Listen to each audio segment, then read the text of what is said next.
ಕಳೆದ 15 ವರ್ಷಗಳಿಂದ ಇದ್ದಂತಹ ಮುಖ್ಯಮಂತ್ರಿ ಸ್ಥಾನವೇ ಹೋಯಿತು. ಈಗ ಮಮತಾ ಬ್ಯಾನರ್ಜಿಯವರ ಶಾಸಕ ಸ್ಥಾನಕ್ಕೂ ಕೂಡ ಸೋಲಾಗಿದೆ.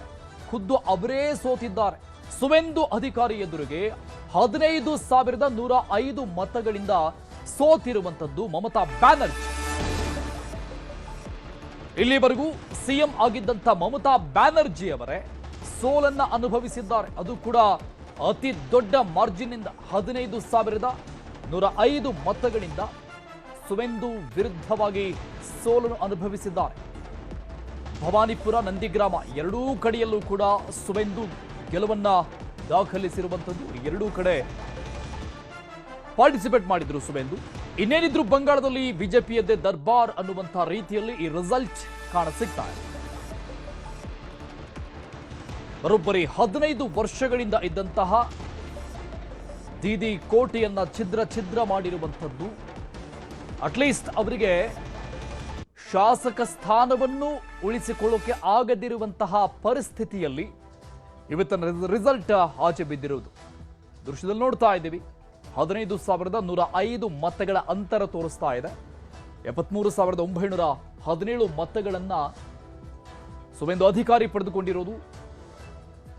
58,812 ಮತಗಳನ್ನು ಮಮತಾ ಬ್ಯಾನರ್ಜಿ, ಸಿಟ್ಟಿಂಗ್ ಸಿಎಂ ಆಗಿರೋದು ಮಮತಾ ಬ್ಯಾನರ್ಜಿ ಪಡೆದುಕೊಂಡಿದ್ದಾರೆ. ಒಂದು ಕಡೆ ಟಿಎಂಸಿ ಧೂಳಿಪಟ ಆಗಿದ್ರೆ ಪಶ್ಚಿಮ ಬಂಗಾಳದಾದ್ಯಂತ ಮತ್ತೊಂದು ಕಡೆ ಅವರ ಶಾಸಕ ಸ್ಥಾನ ಕೂಡ ಇಲ್ಲ. ಈಗ ಪಶ್ಚಿಮ ಬಂಗಾಳದ ನಂಬರ್ಸ್ ನೋಡ್ತಾ ಇದ್ದೀವಿ. ಟಿಎಂಸಿ 80, ಕಾಂಗ್ರೆಸ್ 2, ಅದರ್ಸ್ 3, ಸಿಪಿಐ ಎಡಪಕ್ಷ 1 ಕೇವಲ.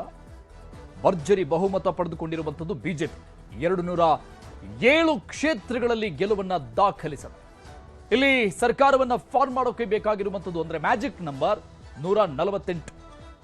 ಸೊ ಇದನ್ನ ದಾಟಿ 207 ಸ್ಥಾನವನ್ನ ಬಿಜೆಪಿ ಪಡೆದುಕೊಂಡಿದೆ. ಇಲ್ಲಿ ಸ್ಪಷ್ಟವಾದಂತಹ ಬಹುಮತ ಬಿಜೆಪಿಗೆ ದಕ್ಕಿರುವಂಥದ್ದು. ಆದರೆ ಟಿಎಂಸಿಗೆ ನಾಯಕತ್ವದ ಕೊರತೆನೇ ಕಾಡುವಂತಹ ರೀತಿಯಲ್ಲಿ ಅಲ್ಲಿನ ಮತದಾರರು ಈ ಒಂದು ಜನಾದೇಶವನ್ನು ಕೊಟ್ಟಿರು. ಯಾಕಂದ್ರೆ ಸಿಎಂ ಆಗಿದ್ದಂತಹ ಸತತ 3 ಬಾರಿ ಸಿಎಂ ಆಗಿದ್ದಂತಹ ಮಮತಾ ಬ್ಯಾನರ್ಜಿ ಅವರನ್ನೇ ಸೋಲಿಸಿರುವಂತಹ ಹಿನ್ನೆಲೆಯಲ್ಲಿ ಈಗ ಮುಂದಿನ ದಿನಮಾನಗಳಲ್ಲಿ ಟಿಎಂಸಿಗೆ ನಾಯಕತ್ವದ ಕೊರತೆನೇ ಕಾಡುವಂತ ರೀತಿಯಲ್ಲಿ ಕಾಣಿಸ್ತಾ ಇದೆ. ಒಂದು ಕಾಲದಲ್ಲಿ ಮಮತಾ ಬ್ಯಾನರ್ಜಿ ಅವರ ಬಲಗೈ ಬಂಟರಾಗಿದ್ದಂಥ ಸುವೇಂದು ಅಧಿಕಾರಿ ಅವರ ವಿರುದ್ಧನೇ ಈಗ ಮಮತಾ ಸೋತಿರೋದು. ಇನ್ನು ತಮಿಳುನಾಡಲ್ಲಿ ನಟ ವಿಜಯ್ ಸಿಎಂ ಆಗುವುದು ಫಿಕ್ಸ್. ಕಾಂಗ್ರೆಸ್ ಮತ್ತು ಮಿತ್ರರ ಜೊತೆಗೆ ವಿಜಯ್ ಟೀಮ್ ಮಾತುಕತೆಯನ್ನ ನಡೆಸ್ತಾ ಇದೆ. ಸ್ವಲ್ಪ ಪ್ರಮಾಣದಲ್ಲಿ ಮಾತ್ರ ಅಂಕಿ ಸಂಖ್ಯೆಗಳು ಕಡಿಮೆ ಆಗ್ತಾ ಇದೆ.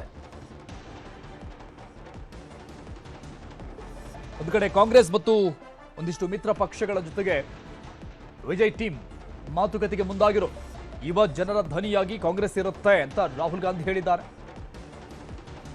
ಎಕ್ಸ್ ಖಾತೆಯಲ್ಲಿ ರಾಹುಲ್ ಗಾಂಧಿ ಪೋಸ್ಟ್ ಮಾಡಿದ್ದಾರೆ. ವಿಜಯ್ಗೆ ಕರೆ ಮಾಡಿ ಮಾತಾಡಿದ್ದಾರೆ ರಾಹುಲ್ ಗಾಂಧಿ. ಸೊ ಬಹುತೇಕವಾಗಿ ಕಾಂಗ್ರೆಸ್ ಗೆದ್ದಿರುವಂತಹ ಸ್ಥಾನಗಳು ಟಿವಿಕೆ ಪಕ್ಷದ ಜೊತೆಗೆ ಮಿಂಗಲ್ ಆಗುವುದು ಗೊತ್ತಾಗ್ತಾ ಇದೆ. ಕಾಂಗ್ರೆಸ್ ಮತ್ತು ಅದರ ಒಂದಿಷ್ಟು ಮಿತ್ರ ಪಕ್ಷಗಳ ಜೊತೆಗೆ ವಿಜಯ್ ಟೀಮ್ ಮಾತುಕತೆಗೆ ಈಗಾಗಲೇ ಮುಂದಾಗ್ತಾ ಇದೆ. ಸೊ ಗೌರ್ಮೆಂಟ್ ಫಾರ್ಮ್ ಮಾಡೋದಕ್ಕೆ ಏನೇನೆಲ್ಲ ತಯಾರಿಗಳನ್ನ ಮಾಡಿಕೊಳ್ಬೇಕು ಅದನ್ನ ಮಾಡಿಕೊಳ್ತಾ ಇರುವಂತದ್ದು ಟಿವಿಕೆ ಅಂದ್ರೆ ವಿಜಯ್, ದಳಪತಿ ವಿಜಯ್. ರಾಹುಲ್ ಗಾಂಧಿ ಅವರು ಮಾಡಿರುವಂತಹ ಟ್ವೀಟ್ ನೋಡ್ತಾ ಇದ್ದೀವಿ. ಯುವ ಜನತೆಯ ಧ್ವನಿಯಾಗಿ ಕಾಂಗ್ರೆಸ್ ಇರುತ್ತೆ ಅನ್ನುವಂತಹ ಎಕ್ಸ್ ಖಾತೆಯ ಟ್ವೀಟ್ ಇದು, ಪೋಸ್ಟ್ ಇದು ರಾಹುಲ್ ಗಾಂಧಿ ಅವರ ಕಡೆಯಿಂದ. ಇದಕ್ಕಿಂತ ಮುಂಚಿತವಾಗಿ ಅವರು ದಳಪತಿ ವಿಜಯ್ ಜೊತೆಗೆ ಕಾಲ್ ಮಾಡಿ ಮಾತನಾಡಿದ್ರು ಅನ್ನುವಂಥ ಮಾಹಿತಿ ಇದೆ. ಸೊ ಅಲ್ಲಿಗೆ ಕ್ಲಿಯರ್ ಪಿಕ್ಚರ್ ಸಿಗ್ತಾ ಇರುವಂಥದ್ದು ಕಾಂಗ್ರೆಸ್ ಟಿವಿಕೆ ಜೊತೆಗೆ ಹೋಗುತ್ತೆ ಅನ್ನೋದು. 60 ಡಿಎಂಕೆ ಈ ಬಾರಿ ಸಂಪಾದನೆ ಮಾಡಿರುವಂತಹ ಸ್ಥಾನಗಳಾದ್ರೆ ಎಐಎಡಿಎಂಕೆ, ಅಣ್ಣಾ ಡಿಎಂಕೆ 47 ಸ್ಥಾನಕ್ಕೆ ತೃಪ್ತಿ ಪಟ್ಟುಕೊಂಡಿದೆ. ಇನ್ನು ಟಿವಿಕೆ ಭರ್ಜರಿ ಮತಗಳನ್ನ ಪಡೆದುಕೊಂಡಿರುವಂಥದ್ದು, ಭರ್ಜರಿ ಸ್ಥಾನಗಳನ್ನು ಗಳಿಸಿರುವಂಥದ್ದು 107 ಸ್ಥಾನ. ಎನ್ಕೆಟಿ ಖಾತೆನೇ ತೆರೆದಿಲ್ಲ. ಅದರ್ಸ್ ಇತರೆ 13 ಸ್ಥಾನಗಳು ಬಂದಿದೆ. ಸೊ ಈ ಇತರೆ ಮತ್ತು ಕಾಂಗ್ರೆಸ್ ಟಿವಿಕೆ ಜೊತೆಗೆ ಈಗ ಕೈ ಜೋಡಿಸುವಂತಹ ಎಲ್ಲ ಸಾಧ್ಯತೆಗಳು ಕಂಡು ಬರ್ತಾ ಇದೆ. ಆ ರೀತಿಯಾದಂತಹ ಬೆಳವಣಿಗೆಗಳು ತಮಿಳುನಾಡಲ್ಲಿ ಆಗ್ತಾ ಇದೆ. ಅಲ್ಲಿಗೆ ಒಂದಂತೂ ಕ್ಲಿಯರ್ ಆಗ್ತಾ ಇದೆ, ತಮಿಳುನಾಡಲ್ಲಿ ಸಿಎಂ ಆಗೋದು ದಳಪತಿ ವಿಜಯ್ ಅವರೇ ಅನ್ನುವಂಥದ್ದು. ಸೊ ಈಗಾಗಲೇ ಇದರ ಭಾಗ ಅನ್ನುವಂಥ ರೀತಿಯಲ್ಲಿ ಕಾಂಗ್ರೆಸ್ ಮತ್ತು ಇತರ ಮಿತ್ರ ಪಕ್ಷಗಳ ಜೊತೆಗೆ ಟಿವಿಕೆ ಪಕ್ಷದ ಹಲವು ನಾಯಕರುಗಳು ದಳಪತಿ ವಿಜಯ್ ಸೇರಿದಂಗೆ ಮಾತುಕತೆಗೆ ಮುಂದಾಗ್ತಾ ಇದ್ದಾರೆ. ತಮಿಳುನಾಡಿನ ರಿಸಲ್ಟ್ ನೋಡ್ತಾ ಇದ್ದೀವಿ ನಾವು ಸ್ಕ್ರೀನ್ ಮೇಲೆ. ಕೇರಳಂ ರಿಸಲ್ಟ್ ಇದು. LDF 45, ಪಿಣರಾಯಿ ವಿಜಯನ್ ಅವರ ನೇತೃತ್ವದ LDF 45ಕ್ಕೆ ಸೀಮಿತ ಆಗಿದೆ. UDF 89, ಬಿಜೆಪಿ 3, ಅದರ್ಸ್ 4, 140 ಸ್ಥಾನಗಳ ಪೈಕಿ. ಸೊ EDF ಸರ್ಕಾರ ಬರೋದು ಖಚಿತ ಆಗ್ತಾ ಇದೆ ಕೇರಳಂನಲ್ಲಿ.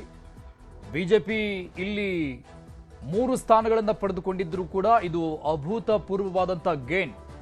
ಯಾಕಂದ್ರೆ ಕಳೆದ ಬಾರಿ ವಿಧಾನಸಭೆಯ ಎಲೆಕ್ಷನ್ನಲ್ಲಿ ಕೇವಲ 1 ಸ್ಥಾನವನ್ನು ಗೆದ್ದಿದ್ದೇ ಅವರು ಐತಿಹಾಸಿಕ ಗೆಲುವು ಅಂತ ಭರ್ಜರಿ ಅದನ್ನ ಸಂಭ್ರಮಾಚರಣೆ ಮಾಡಿದ್ರು ಬಿಜೆಪಿ ಅವರು. ಬಟ್ ಈಗ 3 ಸ್ಥಾನಗಳನ್ನು ಗಳಿಸಿಕೊಂಡಿರುವಂಥದ್ದು ಇದು 100% ಗೇನ್ ಆಗ್ತಾ ಇದೆ ಬಿಜೆಪಿಗೆ.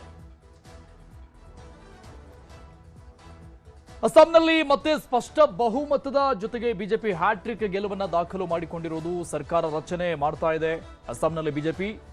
ಅಸ್ಸಾಂನ ಕ್ಷೇತ್ರಗಳು 126, ಬಿಜೆಪಿ 102, ಕಾಂಗ್ರೆಸ್ ಕೇವಲ 21, AIUDF 2 ಸ್ಥಾನಕ್ಕೆ ಸೀಮಿತ ಆಗಿದೆ. ಅದರ್ಸ್ ಇತರೆ 1 ಸ್ಥಾನವನ್ನು ಗಳಿಸುವಲ್ಲಿ ಯಶಸ್ವಿಯಾಗಿರುವುದು. ಅಲ್ಲಿಗೆ ಬಿಜೆಪಿ ಸ್ಪಷ್ಟ ಬಹುಮತದೊಂದಿಗೆ ಸರ್ಕಾರವನ್ನ ರಚನೆ ಮಾಡುವಲ್ಲಿ ಮತ್ತೆ ಸಕ್ಸಸ್ ಆಗಿದ್ದು. ಹ್ಯಾಟ್ರಿಕ್ ಗೆಲುವು ಅಸ್ಸಾಂನಲ್ಲಿ. ಹೇಮಂತ್ ಬಿಸ್ವಾ ಶರ್ಮಾ ಮತ್ತೆ ಅಲ್ಲಿ ಸೇಮ್ ಆಗಿ ಅಧಿಕಾರವನ್ನ ಪಡೆಯೋದು ಖಚಿತ ಆಗ್ತಾ ಇದೆ. ಅಸ್ಸಾಂನಲ್ಲಿ ಬಿಜೆಪಿಗೆ ಹ್ಯಾಟ್ರಿಕ್ ಗೆಲುವು. ಇನ್ನು ಪುದುಚೇರಿಯಲ್ಲಿ ಬಿಜೆಪಿ ನೇತೃತ್ವದ NDA ಮೈತ್ರಿಕೂಟ ಅಧಿಕಾರಕ್ಕೆ ಬಂದಾಗಿದೆ. ಪುದುಚೇರಿ ಒಟ್ಟಾರೆ 30 ಸ್ಥಾನ ಹೊಂದಿರುವಂಥದ್ದು. ಕೇಂದ್ರಾಡಳಿತ ಪ್ರದೇಶ 22, NDA ಸ್ಪಷ್ಟ ಬಹುಮತ. INDA ಮೈತ್ರಿಕೂಟ 6 ಸ್ಥಾನಕ್ಕೆ ಸೀಮಿತ ಆದರೆ TVK 2 ಸ್ಥಾನವನ್ನ ಗೆದ್ದುಕೊಂಡಿದೆ. ಇಲ್ಲಿ NTK ಖಾತೆಯನ್ನು ತೆರೆದಿಲ್ಲ. ಒಟ್ಟಾರೆಯಾಗಿ 30 ಸ್ಥಾನಗಳ ಪೈಕಿ 22ರಲ್ಲಿ NDA ಬಿಜೆಪಿ ಅಲಯನ್ಸ್ NDA ಮೈತ್ರಿಕೂಟ ಮತ್ತೆ ಸ್ಪಷ್ಟ ಬಹುಮತದೊಂದಿಗೆ ಪುದುಚೇರಿಯಲ್ಲಿ ಸರ್ಕಾರವನ್ನು ಫಾರ್ಮ್ ಮಾಡೋದಕ್ಕೆ ರೆಡಿ ಆಗ್ತಾ ಇದೆ. ಅಧಿಕಾರಕ್ಕೆ ಬಂದಿದೆ NDA ಮೈತ್ರಿಕೂಟ ಪುದುಚೇರಿ, ಅಸ್ಸಾಂ, ವೆಸ್ಟ್ ಬೆಂಗಾಲ್, ಪಶ್ಚಿಮ ಬಂಗಾಳದಲ್ಲಿ ಸ್ಪಷ್ಟ ಬಹುಮತದ ಜೊತೆಗೆ ಬಿಜೆಪಿ ಅಧಿಕಾರಕ್ಕೆ ಏರ್ತಾ ಇರೋದು. ಪುದುಚೇರಿಯ ಅಂಕಿ ಸಂಖ್ಯೆಗಳನ್ನು ನೋಡ್ತಾ ಇದ್ದೀವಿ. ಒಟ್ಟಾರೆಯಾಗಿ 30 ಸ್ಥಾನಗಳನ್ನು ಹೊಂದಿರುವಂತಹ ಚಿಕ್ಕ ರಾಜ್ಯ, ಕೇಂದ್ರಾಡಳಿತ ಪ್ರದೇಶ ಕೂಡ. 30ರ ಪೈಕಿ 22ರಲ್ಲಿ NDA ಮೈತ್ರಿಕೂಟನೇ ಜಯಬೇರಿ ಬಾರಿಸಿರುವುದು. INDA ಕಾಂಗ್ರೆಸ್ನ ಅಲಯನ್ಸ್ ಏನಿದೆ, ಕಾಂಗ್ರೆಸ್ ಮೈತ್ರಿಕೂಟ ಕೇವಲ 6 ಸ್ಥಾನಗಳಿಗೆ ಮಾತ್ರ ಸೀಮಿತ ಆಗಿದೆ ಪುದುಚೇರಿಯಲ್ಲಿ. ಇನ್ನು ಇಲ್ಲಿ TVK ಮೊದಲ ಬಾರಿ ಪಾರ್ಟಿಸಿಪೇಟ್ ಮಾಡಿರುವಂತಹ TVK 2 ಸ್ಥಾನಗಳನ್ನು ಗೆದ್ದುಕೊಂಡಿದೆ. ಇದನ್ನ ನೋಡ್ತಾ ಇದ್ರೆ ಇಲ್ಲಿ ಸ್ಪಷ್ಟ ಬಹುಮತ NDAಗೆ. NDA ಇಲ್ಲಿ ಕೂಡ ಸರ್ಕಾರವನ್ನ ರಚನೆ ಮಾಡುತ್ತೆ.